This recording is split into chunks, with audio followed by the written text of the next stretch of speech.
Welcome back, guys, to Arthur's original versus bootlegs, number 8. My last one, number 7, everyone goes, man, you had some really great titles in there, man. Can't believe you had so many good games, you know, and this and that. I said, mate, you got miracles can come from me, you know.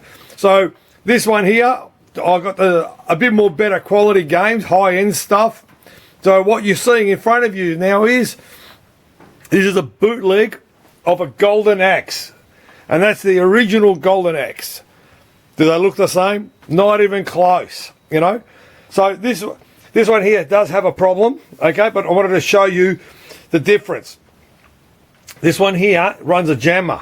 This one here is a System 16 adapter you need, basically. So it's how smart these guys were. Here, this is what I was talking to you about. This is a 16 and 24 adapter for this guy. But this guy here, they made a jammer, so it made it idiot-proof for a lot of operators.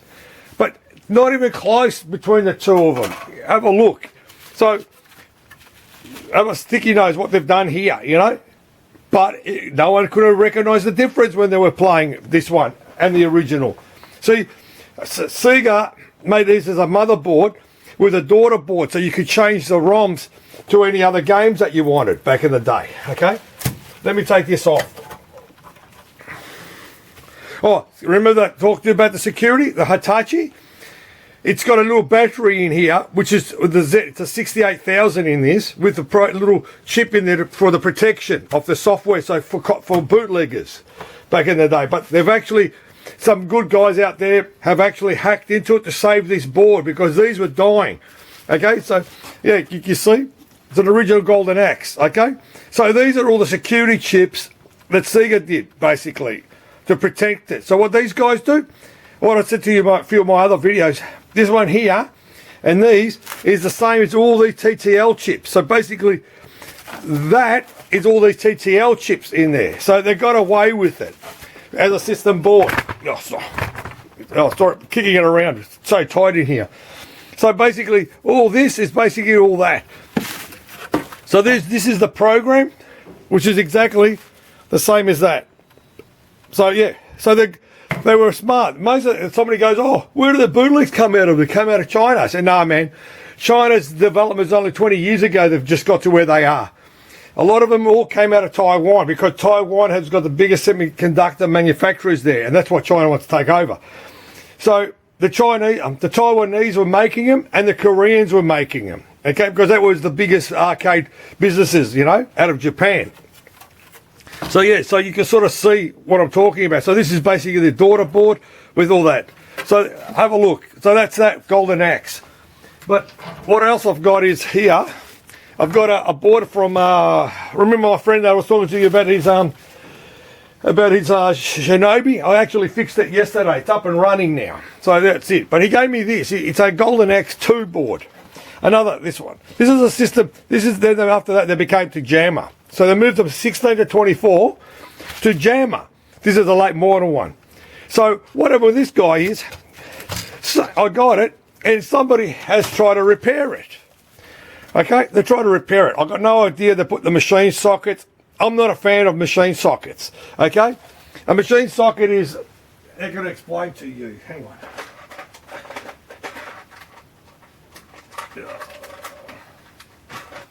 This is what a machine socket looks like. They're little pins, they're round, and they've got the little holes in there for the machine socket. I'm not a fan of these guys. I'm a dual wipe fanatic, you know. So he gave me this to have a look at it, and I'm looking at it. What blows me away is someone's replaced these caps because these little caps on the side of the boards. Because I saw them in a couple of times in these forums that people were, yeah, man, I've changed the capacitor and the board is working. It doesn't make it work, mate. They are a filter for the 5-volt rail to stop bad rippling going through the board. That's what a capacitor does. It stops rippling of bad voltages. Just a ripple, you know, because the power supplies do fluctuate. So they started butchering away. Look at it. They put another cap in there. Like I said to you, you can get an SCR meter, you can check them. They don't go. You know, it's just normal filtration. It's not going to cause the board from not working. Okay? The caps are in the audio section. they're there to filter harmonic noises like that from other sounds. That's what filter off an amp system. Google it, YouTube it, to understand what I'm trying to explain about caps. But a cap on the side of on the rails of the board is just to filter out bad voltages, bad fluctuation of the 5 volts. But it's not going to make your game not work. I've got a few of my boards. This is the video chip, okay? Fabrizio from Italy has redone that again. Okay, I've got about 3 of them need to be replaced because they are just, the black lacquer in there is just, it's eating it away. So I've got a couple of them to repair. And this, as I said to you, I'm just changing subjects. There's another one. Here's a Spider-Man of mine. This is a Spider-Man. It took me a while to find it. Same thing, you see the daughter board because it was a system board. So you could actually swap this ROM board onto this guy. So here, this one here, no, I didn't change this. It was another one. I've got I've got 2 of these that died. Okay, so I've got to order a couple of these now for him. But you can sort of see it. They're a system board. And you say, oh, what's this? This is for the 4 players, 3 and 4 players, basically. So you could have 3 and 4 players. They're just a little daughter board for the extra players. Okay, if you notice they got rid of the security on this, there is no security basically on this guy at all. Because what they did, they had the security was here, which is right here. Yeah, this is what the Sega did. That's the security. So what they did with this guy, they used to put that in there as a security precaution. So the security was that in the daughter board. So you could take this daughter board, put it on another board, and it will work basically. But then again, the same thing with this is had a little battery in it. There's a little battery inside. I haven't got one open for you. There's a little battery. So what happens? These died. Again, courtesy to those guys out there who actually sourced out the code and broke it. Good luck to them, mate. They've done the best, So yeah, so this is the System 16 system of Sega, which was a universal board system. But again, changing the caps on the side, they're not going to make your board work and all this. Hang on, let's put it back to. So let's move it on. But that was quick talk of Sega stuff. All right, but again, here's the best one I've got so far. Okay, this is Data East. This is the Data East board. Okay, this is actually By Atrai. And you're going, why's he bought out a By Atrai? The story with By Atrai was, back in the day at Leisure and Allied, every Friday night they all have a piss on. Oh, they're having drinks. You can't do that anymore because of HR and all this. So what they used to do, this guy used to ring up, his name was Ted, would ring up a time zone and say, listen man, can you just put the By Atrai in a cab and send it over to 5 Ewart Street, Northcote. That's in Melbourne for guys who don't know what I'm talking about. So every Friday night they will get this By Atrai and sit there and play it, and they were playing it Friday night, having beers and talking shit. But moving along, this is a system board of Data East. And this particular board, this is the main CPU section, and the bottom is a ROM board. And this same board, you can use it as heavy barrel and Robocop. So all you're going to do is just get another ROM board and you put it on. I've explained it to you guys. I've had them on eBay saying, yeah, this is a universal board. You could put it on other boards, okay, for example. But here's a classic, which I've never came across, okay? All right, have a look at this guy. That is a Dragon Ninja. Look at the size of the dude, There, this is a Dragon Ninja. Bootleg version of it. Never come across one of these. Okay, and then somebody else in one of my other videos, number 7, said to me, goes, oh, Snow Brothers. There's a bootleg of that. It's a bigger board than the original Snow Brothers. Snow Brothers was a little one. I've repaired about 5 of them so far this year. I have never seen a bootleg of Snow Brothers. I'm telling you the truth. Never seen one, So, got me, As I said, sometimes you could tell the originals and the bootlegs by the colour, the way they've laid out. If you haven't understand, if you're looking at buying a game, you've got no clue. You could always shoot me, YouTube me, whatever, and say, hey man, I'm looking at this board. What do you think? I could always give you my 2 bob, and 2 bob is the old saying for a quarter. So yeah, I'm flipping it. Have a look at this guy. How big is this guy? Have a look at it. Yeah, not even close. Yeah, but they got away with it. They actually did it. The Taiwanese actually did it, you know. So, all right, check this guy out. This is a gold edition. I couldn't believe this. That's Robocop. Okay, this is Robocop. Again, unbelievable, huh? Yep, Robocop. Okay, and have a look at it. They didn't reinvent the wheel because the Data East, have a look at them closely. Same layout. So what are they, as I said to you, some of the audio section on here, they've got, hang on, back over here, they've got the extra chip there for the sounds. This one never had it. But they wanted it, but they never put the population in, you know, to populate the audio. But the layout's the same. I mean, check this out. Unbelievable. Back over here. Again, same layout. See, they put an Oki chip over here. Zoom over here. See, they put an Oki chip. The Oki chip is for the extra sounds of this game. So, they didn't, one of them probably doesn't have the extra sounds. Sometimes you're missing sounds. So, yeah, I don't know why. They're trying to be tight asses or something. But have a look. But this board, it's there. So they haven't, as I said to you, they've used this board, this Data East, to make other Data East games. But it's amazing what these Taiwanese guys and the Koreans done. So, again, it was all down to cost factors because this Birdie Try, Leisure and Allied was selling it because they had the exclusive rights, because that's their Leisure and Allied sticker. And everyone goes, what's this BFU? Test it. We still can't work out what it stands for. It was a bit of a wank. But they were charging $29.95 for these boards. $3,000 back in the day. You know, that was a lot of money. I keep saying to you, as an operator, you know, it was hard. But, you know, when you get a dud, it is a dud, you know what I mean? And back to the Sega, the Golden X2, this was so expensive, not many operators bought it, but the first Golden X, oh my God, was it just as good as the Shinobi. It was a game that, it was making big coin, but it was $3,000. It was always $29.95, you know? And Hankins was the ones that were used to sell the Sega stuff, basically, because, back in the day. So Sega, so if you ever see, you can see this, there was a group called Associated Games or whatever. It came out of Queensland. It was Hankin and the Galaxy. They all got together to form a group to compete with Leisure and Allied, because Leisure and Allied used to outbid everybody else on their products, you know, to sell them. So again, it was between the two of them. And actually Hankins and Leisure and Allied are actually cousins. Okay, check this guy out, all right? This is, I need to do it long ways because look at the guy. This is an Atari version of Xevious, okay? An Atari version of Xavius. It's what me. I've never seen an original. I've got it. Have a look at this. Remember I was telling you about the custom chips from Namco? Have a look at them. Turn them around this way. Have you seen all the numbers? Yeah, they were using the Atari. Sorry, they were using the Namco software and then made their own board. But this is an Atari version. Okay.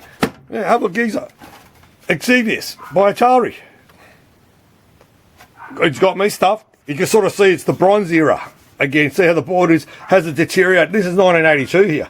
Hasn't done it. I haven't booted it up because I haven't got the paperwork for the guy, so I don't know how to wire him up yet. So yeah, there you go. But check this guy out. This is what I kept seeing. This is an Xevious, a bootleg version of Xevious. I've never seen an original. So I don't even know what the original Xevious looks like. All I've seen is these.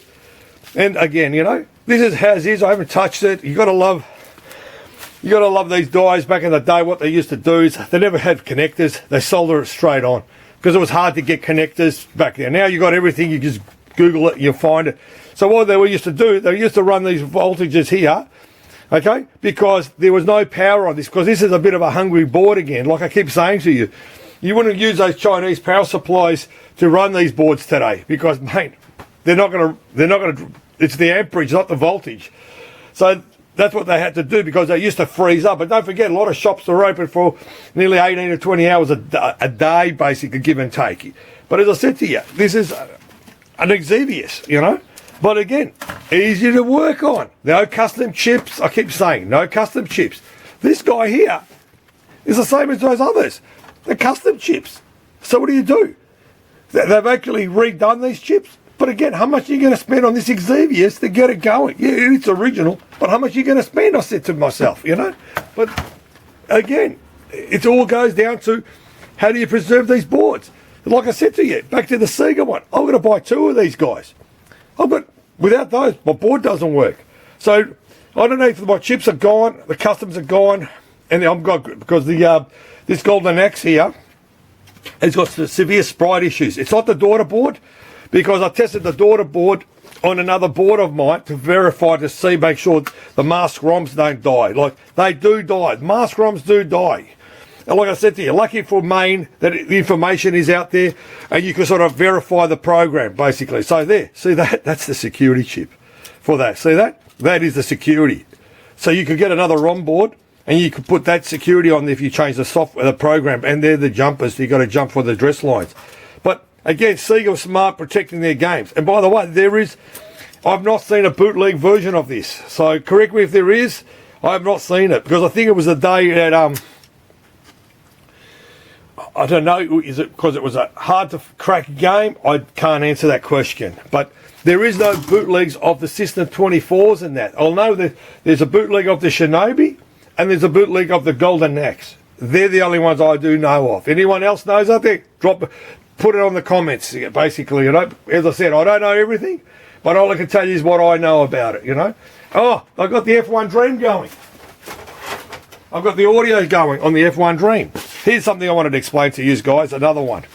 A lot of people go, keep seeing these little amplifiers, why they're little ones, and on the boards, why they're using these small ones, and why, if you look back at the Sega ones, why they're using a bigger guy, more expensive back in the day. These were just a basic NEC amplifier. It was just cheap, you know. And have a look on that other one was working. Which one was it? Oh yeah, it was this guy here. On the last video, have a look. There was a couple of caps missing because of the audio, so I had to put them in there. So I did that. But this guy's back to front to this guy. What happens is, one is the last number is I can't bloody see. Is a 1 at the end and there's a 2. They're opposite basically. Yeah, this one's a 2 and this is a 1. So what the number is, it's a C1182. This is a C1181. They're opposite. So if you have a good look at here, because see why they've done it that way? Because they could put either amp in there. So you have a look at this guy, why he's back to front. So they were on a budget, basically. They were tight asses.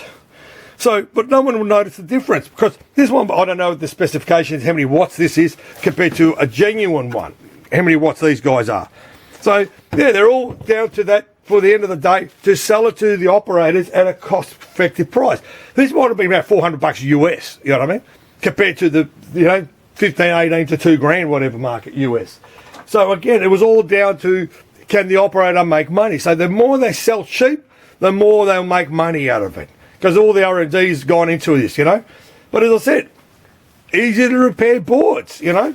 And somebody else was telling me, oh, well, are you going to make a quick video on how do you test the boards out?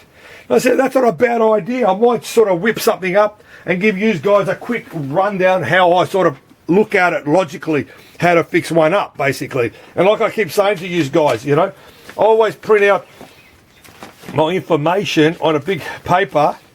Yeah, here's an example. I always print out on there, see what these are, pinouts and that. So it's easy to sort of work on rather than flicking through books. Because back in the days, we had to have one of these type of books out, you know. This is what we had to deal with, you know. These type of books, paper. You remember the old day, you know, at school, paper. So yeah, that's what I normally use, you know. So now with the internet, what I do, I just print out whatever I need. Like I said to you, you've seen it in one of my other videos. As I said to you, hang on, where is it? Oh yeah, I've got something for you guys. Here, I bought an amplifier the other day. Because I'm working on a board and I need a part. That's a Sanyo part number. LA is Sanyo. That's a Sanyo part number.